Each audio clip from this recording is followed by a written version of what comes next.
14 FIFA transfer bans, millions of dollars unpaid, and a deadline that could decide their future. This is not just a bad season. This is a full-blown crisis at Zamalek SC.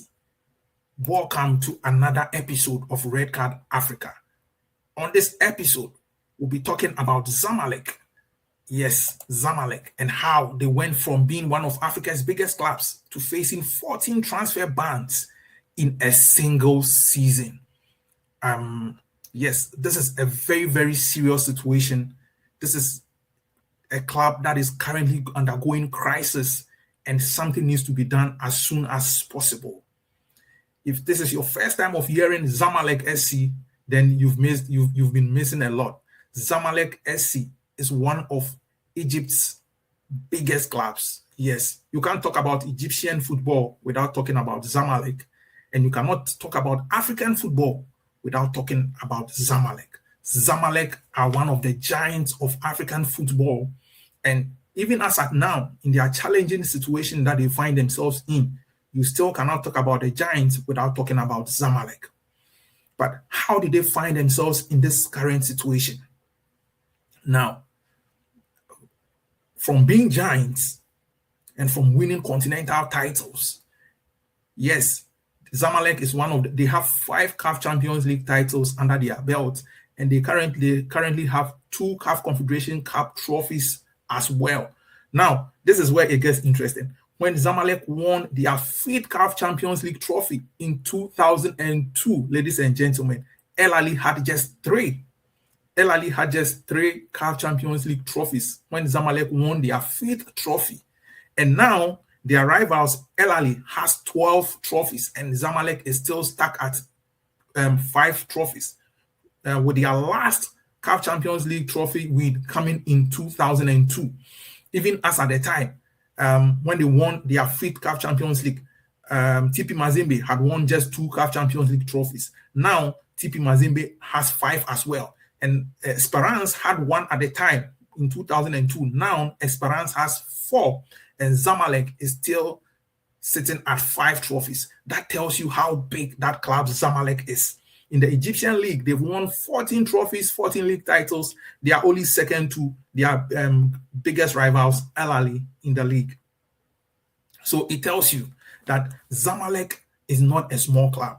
Apart from winning all these trophies, apart from dominating Africa for so many years, they also have a huge backing when it comes to fans. Yes, both at home, outside their home in Africa, and even in the Middle East, they have a very, very huge following, and that is what it means when we talk about Zamalek SC. But as you know, if you don't put your house in order, it gets to a time when you face serious challenges, and that is what Zamalek is facing right now. And the 14, let's start with the number 14. Yes, so that's how many active FIFA transfer bans that Zamalek are dealing with this season alone. And these aren't random cases that we are talking about. And so they reveal a deeper problem that we need to really talk about. The crisis began with something very, very basic: unpaid wages. So 4 transfer bans came for the coaching staff of former manager Jose Gomez alone. So these were not separate cases. So for Jose Gomez alone, who was manager of Zamalek in 2024, 4 of his assistant coaches were not paid, and Zamalek is owing them over $800,000 just to the assistants alone. So you can imagine, that's when the warning signs started. That is when the warning signs started, but nobody took this seriously. Things got worse from there. Players started filing complaints against the club. We have the likes of Fejani Sassi, Ibrahim Ndiaye, Conrad Michelak. All these filed cases against Zamalek. And these were not small amounts, millions of dollars. And it didn't stop there.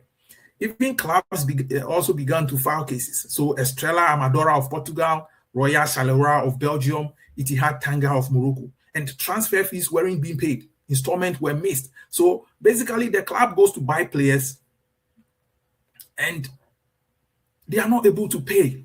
They are not able to pay up. So that's the issues that they are having with other clubs in Europe and in Africa as well. And as you all know, Zamalek is not a club that Zamalek is not just a club. It's a very, very big institution. Let me put that on record. Zamalek is a very, very big institution. Now, they don't just run the football session. They have other disciplines that they are into. So they have volleyball, they have basketball, they have judo, they have table tennis, they have swimming. So it's a huge sports brand, that is in existence, employing so many thousands of people. That is what we mean when we talk about Zamalek. So it is not just a football club, but they have other disciplines as well. But the focus of this story is the football department. That is what we are focusing on today. Because if we want to talk about the other disciplines as well, there are players in the other disciplines as well that the club is owing, that they have not been able to pay. So what they do is that most of the times, just like their rivals, El Ali, Zamalek signs players that have played for some time in Europe. So players that have been developed in Europe and in the Middle East, they sign them, African players mostly. They sign these players and then they bring them back to their continent.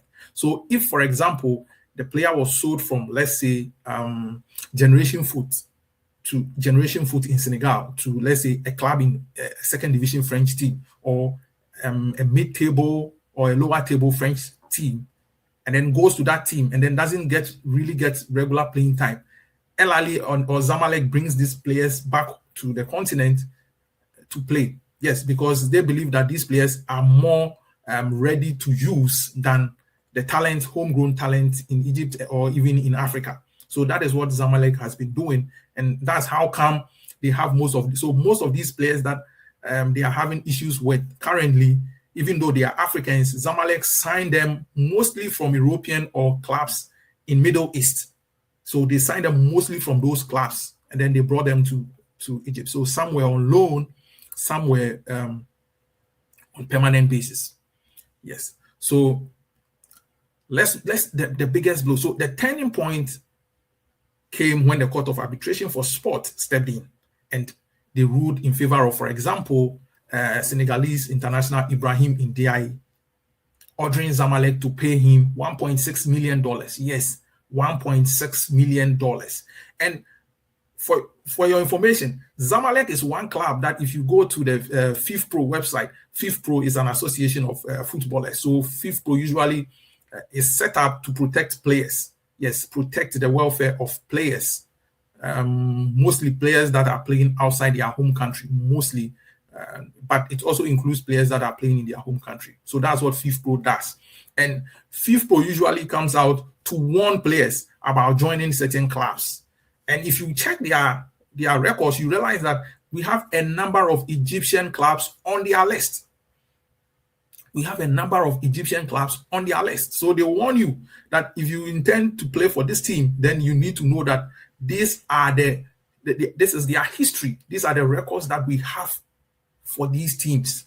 They sign so and fail to pay them. So we advise you that you should be careful when you want to join these clubs. And you have a host of Egyptian teams there. It's not just Zamalek. And that is why the Egyptian Football Association needs to wake up. That is why they need to wake up. You can't tell me that the FA can't do anything about this. That is wrong. That is not true. Let me take you to Algeria. Now, we won't go far. Algeria, just here in Algeria. So what the Algerian Football Federation does is that when a club signs a foreign player, they will not just sit back and watch you register the player for the player to start playing. What they do is that once you sign a foreign player, they make sure that you deposit something they call a security deposit. So you leave a security deposit with the FA. And what is the meaning of this security deposit? So let's assume you sign a player for 2 years. The Algerian FA says leave a security deposit of 1 year of the player's salary. So if the player is supposed to be earning $200,000 in those 2 years, which means 1 year of the $200,000 will be $100,000. So you have to leave $100,000 as security deposit at the FA. And once you have left that money there, what it means is that if some of these issues come up, these contractual issues that Zamalek is facing now, the FA won't talk much. They will give that money to the player. That is what the FA does. So it's not like you are giving the money to the FA for the FA to use. No, the FA keeps the money as some kind of assurance, security, to make sure that when these things happen, the players do not raise their hands and then try to look for solutions elsewhere, get frustrated and all that. So they give the money to the player. We don't have this in Egypt. That is why clubs like Ismailia and the rest are facing some of these challenges. And the Egyptian FA needs to do this, because most of the clubs that usually have these issues are clubs in North Africa, especially Egypt. Especially, you hardly hear of teams from Algeria having these issues. Egypt is one country that usually has these issues. So the court, let's come back to the story. So the Court of Arbitration for Sport ordered Zamalek to pay Ibrahim Ndiaye $1.6 million, and that is not small money. So at that moment, this stopped being a club issue, and the whole thing is now what? An international legal crisis. And now, here is the real danger. The real danger of whatever Zamalek is doing. This is the real danger.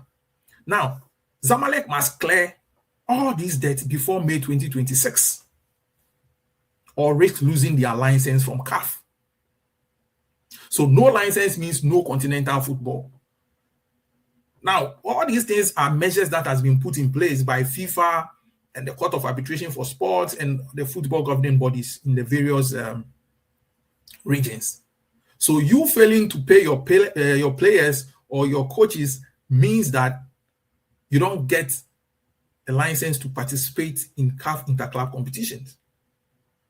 One will be wondering, oh, well, we don't care. Even if they don't play, how does it affect them? Well, it affects them, because a club as big as Zamalek cannot say that they will not play in continental competitions. It's a big blow on their image. It's a huge dent on their image that Zamalek will not play in CAF interclub competition. It's a huge blow on their image. And so if they are not able to settle these debts before May, then that is what it means for Zamalek. Hopefully, their participation in this season's CAF Confederation Cup alone, where they have been able to reach the semi-final, means that they are going to earn $750,000. And this money is going to help them clear some of these debts. So this is what it means to play in some of these competitions. Imagine if you are playing in the CAF Champions League and you are winning over $2 million as prize money. It helps you to run your club as well. And so for a club like Zamalek, a club of their size, it is massive. It is massive, and they need to really, really put this house in order. So this isn't just one bad decision. It is a pattern that has shown its ugly head in the club. It has become a pattern from so these players are from different countries, different clubs as well. And these clubs, some are not even on the continent as well. And it is not compulsory that at all costs you have to sign players from outside your country. If management feels that they cannot sign players from outside the country, they cannot pay them, then why do you sign them in the first place? You don't have to sign them in the first place. You have to cut your coat according to your size. You have to cut your coat according to your size. El Ali is doing it, yes. We know that El Ali is doing it, but the truth is that, look, let me tell you on this show, if you look at the sponsorship deal, the sponsorship package that El Ali gets in a season, if you divide it into 4, Zamalek is not even getting a quarter. So if you talk about big clubs in Egypt, yes, you'll be forced to think that Zamalek is the size of El Ali. But when it comes to the budget aspect, El Ali is really making it big there. And the monies they are making, Zamalek is not even making a quarter of that money. They are not even making a quarter of that money. So the real question is, can Zamalek fix this before it is too late? Can they fix this issue before it is too late? It is not only Zamalek that needs to worry about this. What is the FA doing? What are Egyptians doing in general? Because if we don't have Zamalek, then we don't have any competition in the league. If you go back and check the history, it has been Zamalek challenging El Ali. So if there is no Zamalek, then where is the Egyptian league? Where is the competition in the Egyptian league? Then the Egyptian league will become very, very boring. So we need the association. Or are we going to sit down and say that we are watching the decline of one of Africa's biggest clubs? No, let me know what you think in the comment section. So go to the comment section, tell us what you think. Tell us what you think on this issue. We don't want to just leave it here. put your views across in the comment section so that on our next episode, we'll be able to read this out for others as well. So on today's episode of Red Card Africa, the red card goes to Zamalek. Yes, the red card goes to Zamalek for all the troubles that they've caused. The red card also goes to the management of Zamalek as well for the mismanagement, for the financial mismanagement. They get a red card as well. So this is where we draw the curtain on today's episode of Red Card Africa. Don't forget to subscribe to Africa Soccer Zone on YouTube. Please subscribe to this channel. If today is your first time of watching any of our videos, please don't forget, subscribe to this channel and then turn on the notification bell so that anytime we make any post here, you'll be able to receive it first. Thank you very much for joining us today.